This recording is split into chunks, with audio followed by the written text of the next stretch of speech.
Hola mis hermanas, espero que se encuentren bien. Hoy día vamos a ver las lecciones 19 y 20 del libro de Elizabeth George, Crece en Sabiduría y Fe. En la Biblia vamos a ver Santiago capítulo 4, ya desde el versículo 11 al 17. Vamos a dividir este estudio en dos partes. Primero, juzgando al hermano, vamos a leer solamente el 11 y el 12 y luego el resto de los versículos. Hermanos, no murmuréis los unos de los otros. El que murmura del hermano y juzga a su hermano, murmura de la ley y juzga la ley. Pero si tú juzgas a la ley, no eres hacedor de la ley, sino juez. Uno solo es el dador de la ley, que puede salvar y perder. Pero tú, ¿quién eres para que juzgues a otro? Oremos. Gracias, Señor amado, por este estudio que usted nos permite, Señor, aprender. Gracias porque usted es bueno. Gracias por su misericordia. Perdona nuestros pecados. Perdónanos si te hemos ofendido. Perdónanos, Padre. Ayúdanos, Señor, a crecer cada día en su palabra, en conocimiento, pero sobre todo en amor. En amor, Señor, por nuestro prójimo. Padre Celestial, gracias porque usted habla a tiempo. Este estudio ha sido maravilloso para nuestras vidas. Hemos sido confrontadas, hemos sido alentadas, hemos sido edificadas con nuestras hermanas. Y gracias, Señor, porque usted puso en nuestros corazones hacer este estudio. Solo es tu gracia, solo es tu misericordia. En este tiempo de pandemia necesitábamos este estudio, Señor. Ahora ayúdanos, Señor, a no ser oidores olvidadizas, sino que ser hacedoras de su palabra. Que su Espíritu Santo nos guíe en esta tarde o en esta mañana. Por misericordia se lo pido, por Cristo Jesús. Amén. Bueno, vamos a ver los versículos 11 y 12. Santiago viene hablando de los pleitos y guerras que estaban sucediendo dentro de la iglesia. Ahora nos va a hablar del juicio y la murmuración entre hermanos. Todo esto estaba afectando internamente a la iglesia. Santiago comienza a enfrentar estos problemas. En un momento les está llamando almas adúlteras, pero en otro momento les está hablando como lo que verdaderamente son, hermanos. Y en este versículo, el 11, usa 3 veces esta expresión. ¿Para qué? Para recordarles que por sobre todas las cosas deben comportarse como lo que son, hermanos. Entre Hechos y Apocalipsis se mencionan 190 veces la palabra hermanos, indicando el valor inmenso que esto representa en las relaciones de la iglesia. Y eso nosotros lo hemos comprobado. Cuán valiosos son nuestros hermanos, nuestra hermana. Cuánto hemos extrañado no congregarnos. Miren lo que dice Romanos, capítulo 8, versículo 29. Porque a los que antes conoció, también los predestinó, para que fuesen hechos conforme a la imagen de su Hijo, para que Él sea el primogénito entre muchos hermanos. Sabemos que entre hermanos a veces hay conflictos, a veces hay diferencias, pero estos conflictos, estas diferencias deben ser resueltas. Esto no puede perdurar en el tiempo. ¿Por qué? Porque le tenemos que dar honor a Cristo, por amor a nuestro Padre. No pueden estos conflictos permanecer en el tiempo de la iglesia. La murmuración y los juicios estaban destruyendo esa hermandad y se estaban dejando contaminar por sus corazones. Al hablar, al murmurar contra el hermano. Comenzaremos viendo y analizando la palabra murmuración. ¿Qué realmente significa murmurar? Y para entender mejor estas palabras, encontré 3 significados en el diccionario. Murmurar también significa criticar, calumniar y difamar. La murmuración puede ser sobre un hecho falso. Y cuando se murmura o se habla de algo falso, esto se llama calumnia. La murmuración también puede ser sobre un hecho verdadero, pero en este caso se llama chisme. Entonces, cuando uno hace un comentario de terceras personas sin cuestionar lo que se está comunicando es cierto o no, sin analizar si lo que se está contando es verdad o no, cuando se llega y se comenta, esto se llama murmuración. La murmuración también es cuando hay una queja o un disgusto por alguna persona, hablar mal de alguien a sus espaldas, tener una conversación menoscabando a la persona ausente. Pero miren, veámoslo más claramente en Números, capítulo 12, desde el versículo 1 al 10. Quise hacer un resumen de estos versículos, pero me fue imposible, porque aquí nos describe claramente la murmuración. María y Aarón murmuran contra Moisés, es el título. María y Aarón hablaron contra Moisés a causa de la mujer cusita que había tomado, porque él había tomado mujer cusita, y dijeron, ¿solamente por Moisés ha hablado Jehová? ¿No ha hablado también por nosotros? Y lo oyó Jehová. Y aquel varón Moisés era muy manso, más que todos los hombres que había sobre la tierra. Luego dijo Jehová a Moisés, a Aarón y a María, salid vosotros tres al tabernáculo de reunión. Y salieron ellos tres. Entonces Jehová descendió en la columna de la nube, y se puso a la puerta del tabernáculo, y llamó a Aarón y a María, y salieron ambos. Y él les dijo, oíd ahora mis palabras. Cuando haya entre vosotros profeta de Jehová, le apareceré en visión, en sueños hablaré con él. No así a mi siervo Moisés, que es fiel en toda mi casa.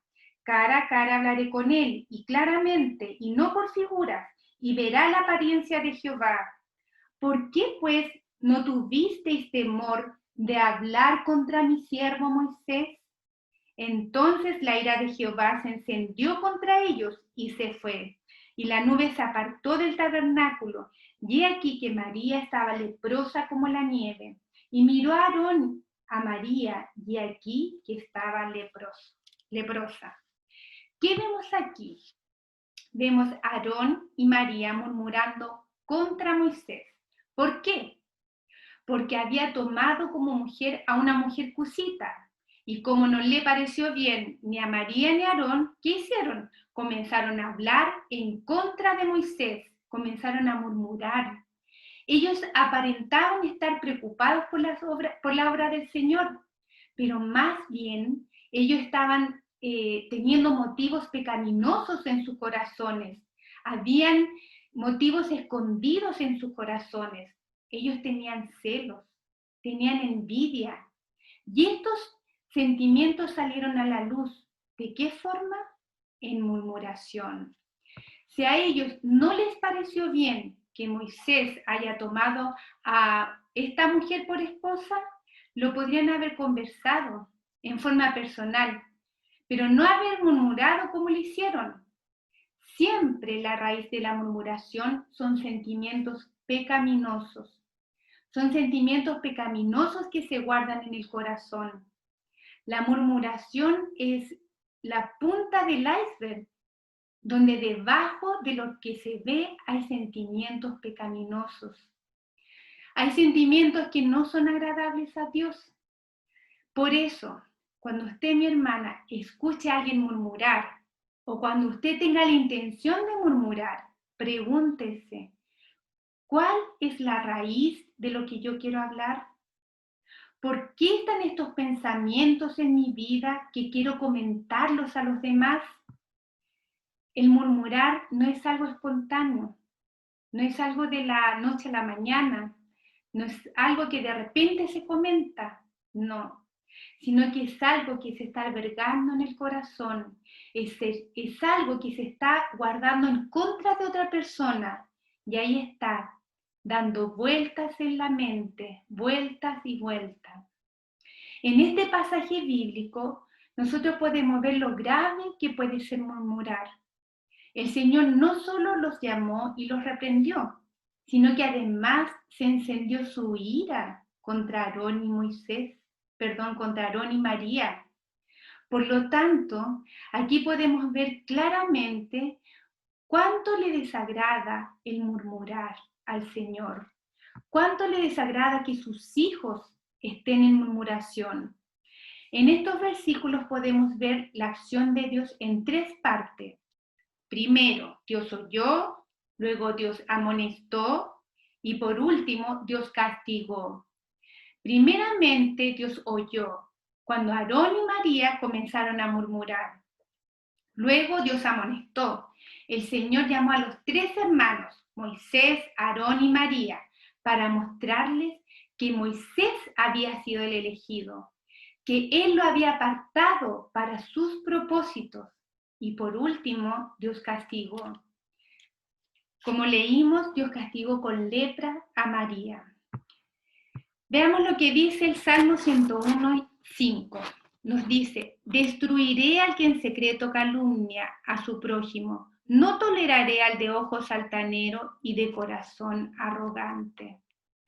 En este relato nosotros podemos ver bien cómo es el corazón del hombre. Aarón y María pretendían cubrir su pecado de celos, su pecado de envidia, haciendo creer que había una preocupación por la obra. Pero finalmente vemos que eran otros los motivos de su corazón. El Señor nos ayude, porque este es un relato que estamos leyendo, pero ¿cuántas veces pasa en el día de hoy? Recordemos que la palabra es atemporal, es para todos los tiempos. Veamos también lo que dice Proverbios 27:19. Como el agua refleja el rostro, así el corazón del hombre refleja al hombre. La murmuración, como vimos, también se puede presentar en forma de crítica, tal como le pasó a Pedro en Hechos 11. Recordemos el relato de Pedro y Cornelio que se encuentra en Hechos 10, y yo le invito a mi hermana a que usted pueda leer el capítulo completo en su casa. Por tiempo no lo puedo hacer. Aquí Pedro recibe una visión de parte del Señor, donde le muestra animales impuros y le dice que mate y coma. Pero Pedro le dice que no, porque ninguna cosa común o inmunda ha comido. La segunda vez la voz le dice: lo que Dios limpió, no llames tú común. Esto sucedió 3 veces y a la tercera vez la visión desapareció. Recordemos también que era abominable para un judío juntarse o acercarse a un extranjero, pero el Señor le estaba mostrando a Pedro que estos animales impuros eran los gentiles, quienes también podrían ser salvos. Y es así como llegan los criados de Cornelio a buscar a Pedro, contándoles que Cornelio había recibido instrucciones de un ángel para que Pedro fuera a su casa. Al otro día van a casa de Cornelio y Pedro pudo comprender la visión que el Señor le había mostrado. Y por eso Pedro comenta y dice: en verdad comprendo que Dios no hace acepción de personas. Después que Pedro les predicó el Evangelio a Cornelio, su familia y a sus invitados, se derramó el Espíritu Santo porque los oían hablar en lenguas y magnificar al Señor. Bueno, después de este suceso, Pedro subió a Jerusalén, donde estaban los apóstoles y hermanos. Cuando él llega donde ellos, ¿qué creen que estaban haciendo? Comentando, pero más bien criticando por qué Pedro había entrado en casa de un hombre gentil. Leámoslo en Hechos capítulo 11, desde el versículo 2 y 3. Estos dos versículos vamos a leer. Y cuando Pedro subió a Jerusalén, disputaban con él los que eran de la circuncisión, diciendo: ¿por qué has entrado en casa de hombres incircuncisos y has comido con ellos? Entonces, ¿qué vemos aquí? Una crítica de parte de los hermanos. Ellos no esperaron que Pedro les contara lo que había sucedido. Ellos no le preguntaron a Pedro si los gentiles que habían recibido la palabra de Dios se habían convertido, sino que ellos estaban ensimismados en sus tradiciones. ¿Por qué Pedro, siendo judío, entró a la casa de un gentil? Leamos lo que Pedro le responde en el versículo 18.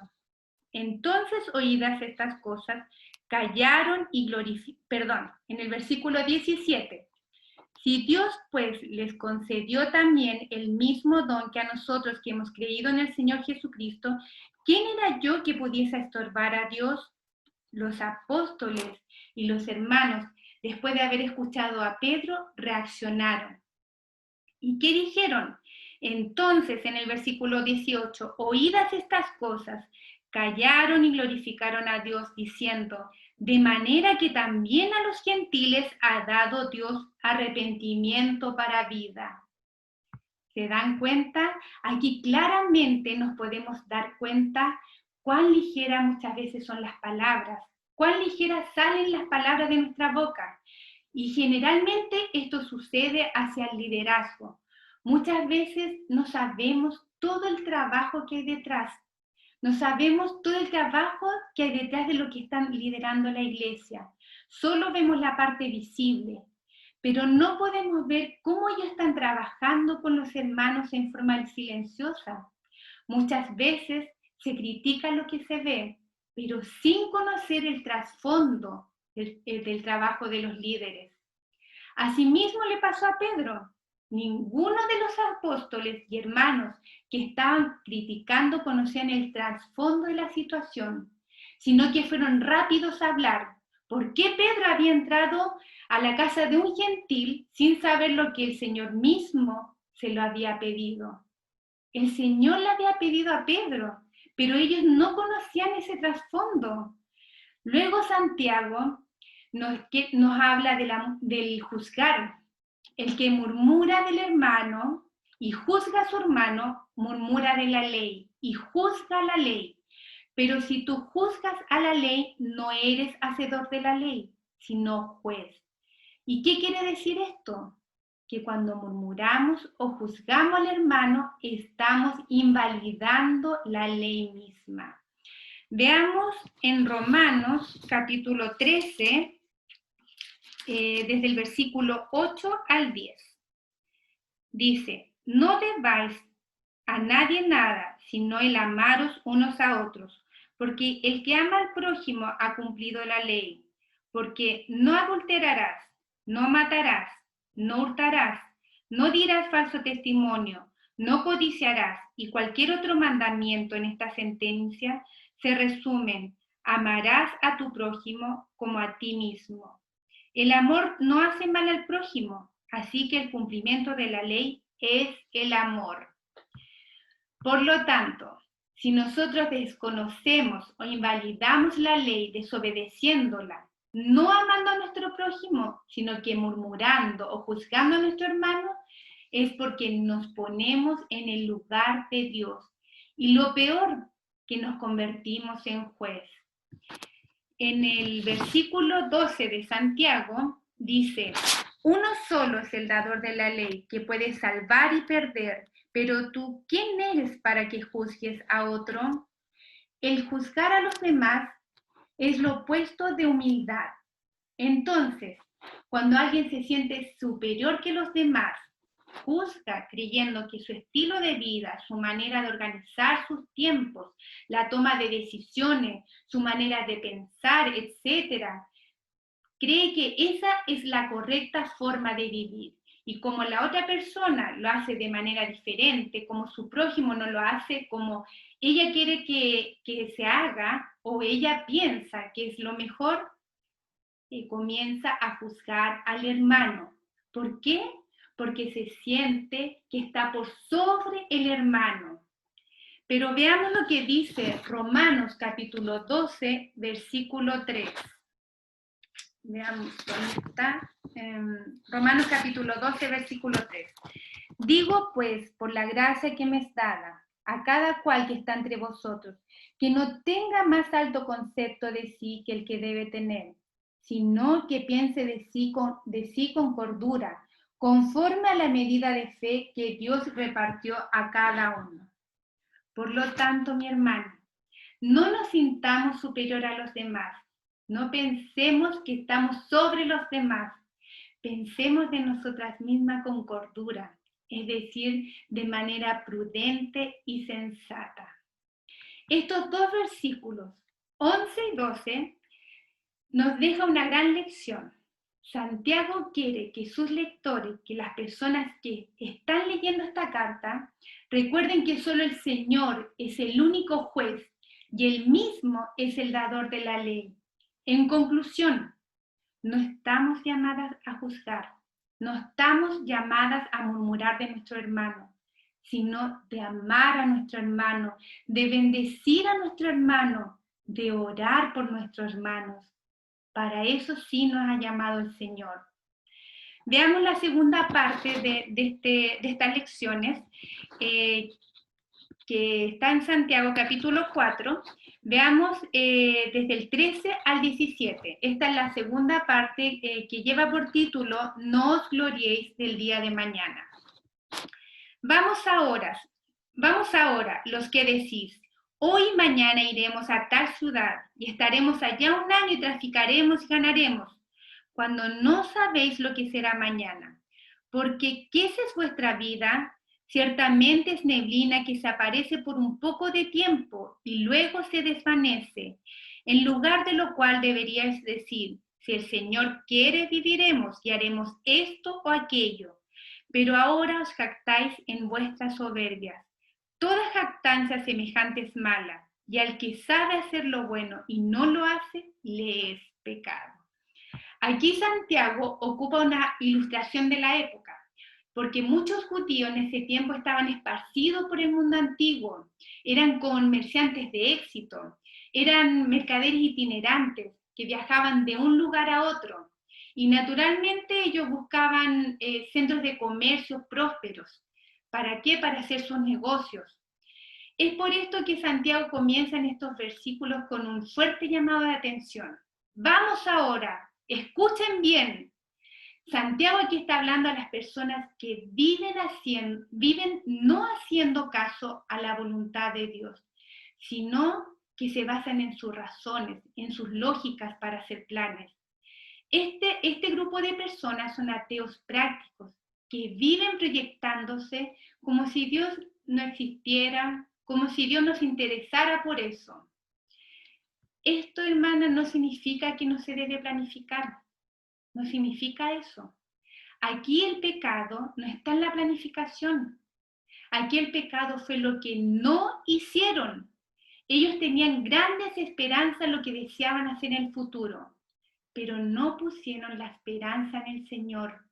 No lo consideraron en sus planes, no lo consideraron en sus proyectos, sino que lo dejaron totalmente a un lado. Santiago a estas personas les dice, no sabéis qué será mañana. Ellos no conocían el futuro, nadie conoce el futuro, pero sí ellos se sentían dueños del futuro, haciendo planes alejados de Dios. No dependían de los designios del Señor. La vida, mi querida hermana, no es algo simple. Vemos que la vida tiene muchas aristas, sucesos, personas, eventualidades, catástrofes naturales, enfermedades y otras circunstancias sobre las cuales no tenemos el control. Pero a pesar de esto, muchas personas creen que tienen el control de sus vidas, planificando neciamente, no colocando a nuestro Señor en primer lugar, sino que ni siquiera lo consideran. Nosotros como cristianas debemos reconocer a Dios y sus atributos en todas las áreas de nuestra vida. Él es soberano, Él es omnisciente, Él es omnipotente. Por lo tanto, Él controla cada situación, Él controla cada suceso en nuestras vidas y Él lo entreteje en un plan perfecto para nosotras. Entonces, ¿qué debemos hacer? Nosotras debemos planificar sabiamente. ¿Y cómo se hace esto de planificar sabiamente? Debemos considerar a nuestro Señor en todo lo que nos propongamos. Debemos orar y presentarle a Él lo que vamos a hacer, nuestras planificaciones. Nosotros no conocemos el futuro, no sabemos lo que va a suceder el día de mañana, pero sí sabemos quién tiene el futuro y eso nos tiene que dar paz. Eso nos debiera dar paz en nuestro corazón. ¿Por qué? Porque Él hace todo perfecto, porque el Señor hace todo perfecto. Veamos lo que dice Salmo 37, desde el versículo 3 al 5. Confía en Jehová y haz el bien, y habitarás en la tierra, y te apacentarás de la verdad. Deleítate a sí mismo en Jehová, y Él te concederá las peticiones de tu corazón. Encomienda a Jehová tu camino, y confía en Él, y Él hará. ¿Qué nos dicen estos versículos? Destaquemos algunos de sus verbos. Confía, deleítate, concederá, encomienda y hará. Confía en Jehová. Solo en Él tiene que estar nuestra confianza. En nada ni nadie más. No en las circunstancias, no en quienes nos rodean, no en un gobierno, no en la economía del país. No, mi hermana. Nuestra plena confianza debe estar en el Señor. Luego tenemos el verbo deleítate. ¿Y qué significa esto? Que podamos deleitarnos en su palabra, meditar en su palabra, en la comunión estrecha con Él a través de la oración, en una alabanza, en la adoración. Deleitémonos en el Señor. Concederá. Aquí nos dice que responderá a nuestras peticiones, que su oído está atento a nuestro clamor, que nuestro Dios, conforme a su voluntad, contestará nuestras peticiones de oración. Encomienda. ¿Esto qué quiere decir? Es entregarse, confiarse al amparo o protección de alguien. ¿Y quién es nuestro amparo? ¿Quién es nuestra protección? Nuestro Señor Jesucristo. A Él debemos encomendar nuestro camino, nuestros planes, nuestros proyectos, todo debemos encomendárselo al Señor. Nuevamente dice confía para terminar diciendo y Él hará. Él va a hacer, querida hermana, según su voluntad, y su voluntad es perfecta para nosotras. Su voluntad es de bendición para nuestras vidas. Su voluntad es segura, independiente de lo que nos pueda pasar, independiente de lo que pueda venir en el futuro. Él hará. Luego Santiago en el versículo 14 nos habla, claro, en el versículo 14 les habla, y es como que le estuviera diciendo, aterricen. La vida es como neblina que se aparece de un poco tiempo y luego se desvanece. Así de frágil es nuestra vida, como la neblina que aparece en las mañanas y ya a mediodía ha desaparecido por completo, como la flor del campo que floreció, pero pereció cuando el viento pasó. Así de fugaz es nuestra vida, dura solo un poco de tiempo. En la Biblia podemos encontrar muchos versículos que nos hablan de lo corto que son nuestros días aquí en la tierra, de lo fugaz que es la vida. Veamos en Job capítulo 14, versículo 1 y 2, la brevedad de la vida. El hombre nacido de mujer, corto de días y hastiado de sinsabores, sale como una flor y es cortado y huye como la sombra y no permanece.